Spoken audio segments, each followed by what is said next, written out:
Acara ini disponsori oleh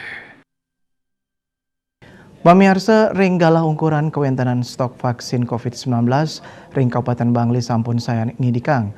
Keuningin taler ring mekatah puskesmas stok vaksin sampun telas.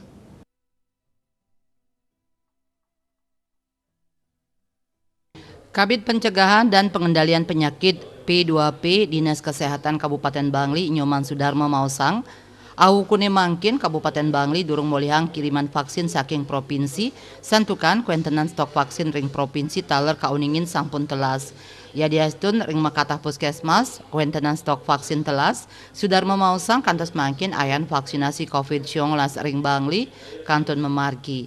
Pai ketandane ngawi gunayang stok vaksin sane kantun wenten ring makatah puskesmas. Sekadi sane wenten ring puskesmas Kintamani 4 ring desa Kedisan sane kauningin kantun medue stok vaksin. Ring sajroning ngemit kuentenan stok vaksin inucap Sudarmo Mausang rau mangkin vaksinasi COVID sampun nyelehin galah panglimbakan nyani.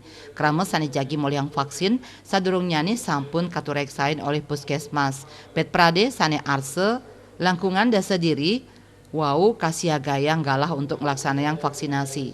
Selanturnya vaksin pacang keambil saking puskesmas sane kantun medue stok vaksin. Asapunika talar anutin data gugus tugas percepatan penanganan COVID-19 Kabupaten Bangli, panglimbakan vaksinasi COVID-19 rahu mangkin sampun memargi 1,74% antuk dosis ka pertama, dosis kaping kalih antuk 94,70%, dosis ketiga kantos 57,5%, miwah booster kaping kalih antuk 3,05%. Dayu Swasrina Bali Pos Meningayang.